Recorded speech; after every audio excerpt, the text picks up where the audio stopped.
Irene Kim. I'm a senior here at Santa Clara. I'm Junha. I'm a junior here at Santa Clara University. My name's Junhyun Lim. I'm from Seoul, South Korea, more specifically near the Gangnam area. Joseph Tagorda. I was born in Daegu, South Korea, and I immigrated to Hawaii. I'm Andrew Choi, and I'm a second generation Korean, and I'm in business major.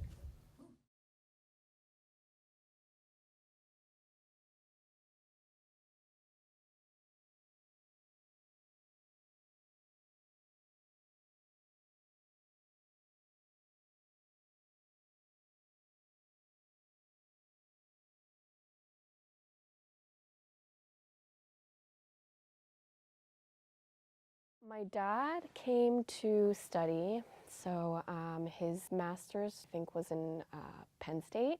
Well, I think after they got married, they started living here together in '89. My dad had just completed his master's in Korea, and he wanted to.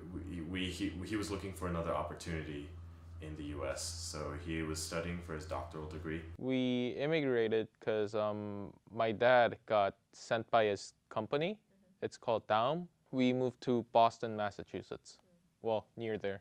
So my dad decided that we needed to move to Hawaii to take care of my grandma. It was an easier shift for me because there was already some family from my dad's side that already lived in Hawaii. The first people to immigrate are my parents, and they came to America, specifically Los Angeles, just looking for a better opportunity. Knowing Korea is just very highly competitive, very conservative, and they believe that coming to America in Los Angeles would just give me, her children, a better life.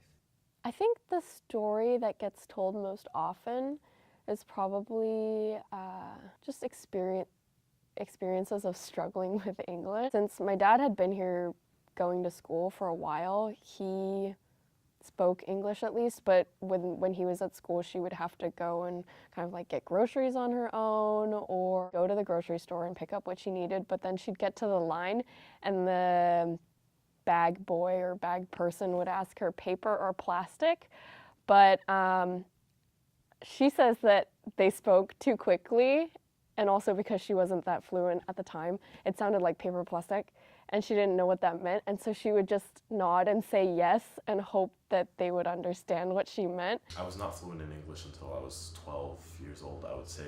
Even now I still get made fun of by some of my high school friends and stuff for like mispronouncing like words in English and stuff. I still do it all the time. And that's because I only really speak English outside of my home, right? Once I go back home, I start speaking Korean. So I would never I don't have parents to correct me. Oh, you mispronounced this word or whatever. It was like alienating, right? I didn't know like a word of English, and I just got there. So everything was foreign to me, and I didn't know anything. So it's kind of confusing. Well, just communicating in general was really hard for me at the time. Mainly spoke Korean in Korea. The only time I spoke English was at school. So it was different because I had to attend ESL courses, which are English as a second language, for most of my elementary school and some middle school. I went to American school. I can speak the English, but it was different because I couldn't do a lot of the Korean after-school activities. I'd go to play the games or go to a playground. It wasn't really common in the neighborhood I lived in. So the first couple of years was rough because I had to start fresh, like any student that moves to a new location.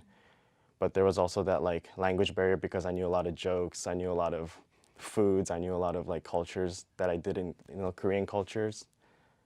So I couldn't really share that at first. So it was me, a lot of the time was me learning and adjusting to what the American students in Hawaii did. I was not fluent in English, and I kind of learned it the hard way, I suppose. And that's only because nobody really taught me English. I kind of just learned as I went to elementary school, I guess. So I think that was more of a struggle than the actual immigration process itself. I would say I'm proud to be bilingual. I think it's a nice skill to have. Like I remember in high school there would be a lot of like Korean kids who like wouldn't be able to like speak English, and I would like try to like help them out in class and stuff, and that made me feel good because I was able to communicate like between like the teacher and them, and then like help them out, and I think a part of that had to do with the fact that I like immigrated and learned like English my own way when I was littler. If you get forms from like school, you would have to read it yourself and then tell them where to sign. But you kind of want to just get the forms from school and just give it to your parents and just for them to complete it. But you gotta help them with everything, like reading documents, or if they just need help with anything English related, you just gotta help them out and help them understand the language also. So in that sense, it was not necessarily hard, I guess, but it's just a little thing, small thing that you wish was more convenient. I don't think I noticed that my parents were immigrants when we were living in Fremont, just because a lot of the kids I went to school with were also children of immigrants. I want to say my elementary school was like, and so I never felt like, I don't look like people here, or, you know, there's a certain way to look. But when we moved to Pleasanton, I suddenly became so hyper aware of myself as an Asian person. Like, I probably was one out of 6 or 7 Asian students in, I don't know about in the school, but definitely in my grade there were no more than a handful. Like this one culture outside of home, like in school, where I speak English and stuff, and then back at home I would speak Korean with my parents. And obviously they're not like super good at English either. My mom struggles with speaking English the most because she's always at home. My dad's a little better, but that's only because he works outside of home. I don't think I had much like racial identity or like awareness of my identity until like much later. Cause like I looked back and it turned out that the private school was like pretty much all white.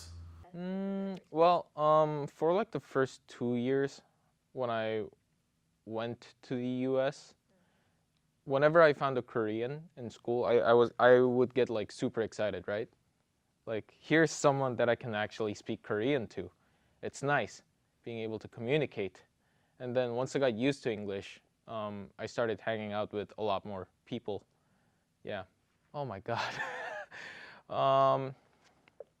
Not knowing English, like, it's really bad, right? You don't know how to talk to people, so you kind of like try to mumble your way through everything. But I had a pretty nice teacher for ESL who tried to guide me through everything. So in 3 years, I got used to everything. But before then, it's like trying to ask someone something, but you don't know the word for it, so you gotta whip out your electronic like dictionary and you gotta search it up. I was fortunate because Hawaii is known as the melting pot, where a lot of different cultures mix and we kind of share. So it was they were very accepting. I wasn't really like racially discriminated against.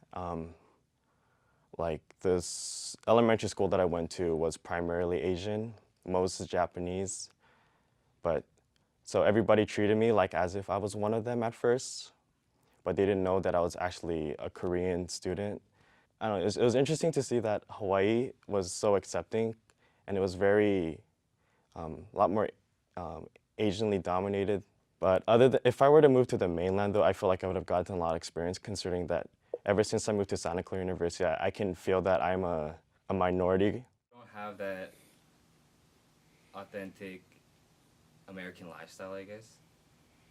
You have the mixture. I guess in that sense, I'm very fortunate because I get the best of both worlds. I get the American culture with the Korean culture along with it. Yeah, I definitely see a difference in that because I'm sure my oldest brother went through a lot because it was their first child. For my youngest brother, they definitely seem more lenient. They don't seem as that super conservative Korean anymore. Mom would make these like chumokbap, which is basically like, she would put these faces on them.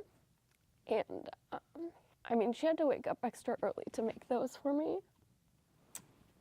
But all I can remember is being so ashamed. Really, I don't think I really struggled like on like an I guess like an ethnic kind of like level. I didn't struggle too much, but that was only because I was so little and like I didn't have much recollection. Comparing to my life personally, they've definitely had a much harder childhood, and the education system in Korea is definitely much harder than that in America. So yeah, definitely they did have a harder life. It's something I feel like struggle is like a harsher word for it, but it's just something small I wish was just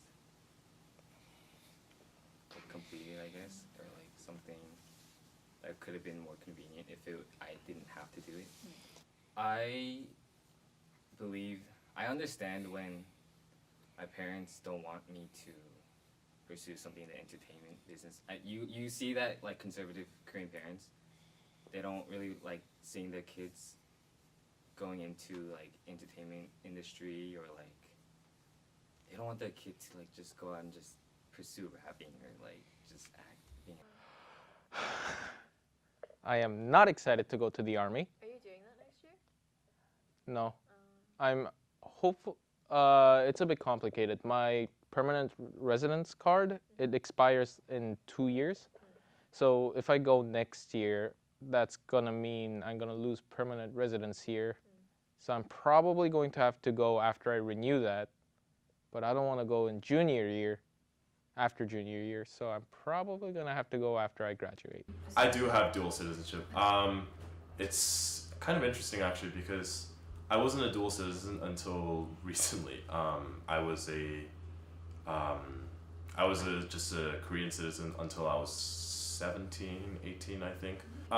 So it was interesting. It wasn't like super difficult. It was just more like inconvenient, I guess. You would have to go and like fill out a bunch of paperwork, and they give you this test. So once you answer those questions correctly, the rest of the process is pretty easy. I think I identify more myself as a Korean American because when I was growing up, I knew I wasn't Korean compared to the Korean students that I grew up with in my neighborhood. So I definitely did not consider myself Korean, but I knew I had some Korean in me that made me similar to them in like language. I had a Korean mother. In Hawaii, I found myself that I was Korean American because I don't think I was that American compared to the students that I attended. So I found it was a shift that I began to see myself as more Korean. Now that I come to Santa Clara, I've noticed that I'm like a good balance between the two because I'm able to like switch back and forth in my culture and my languages. How do you continue to be this,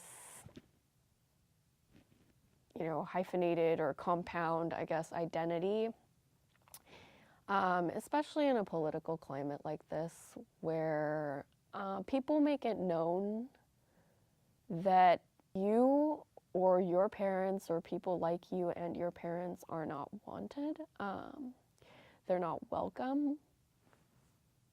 It's difficult to feel like this is home, or that it's difficult to feel wanted or like this can be my permanent home.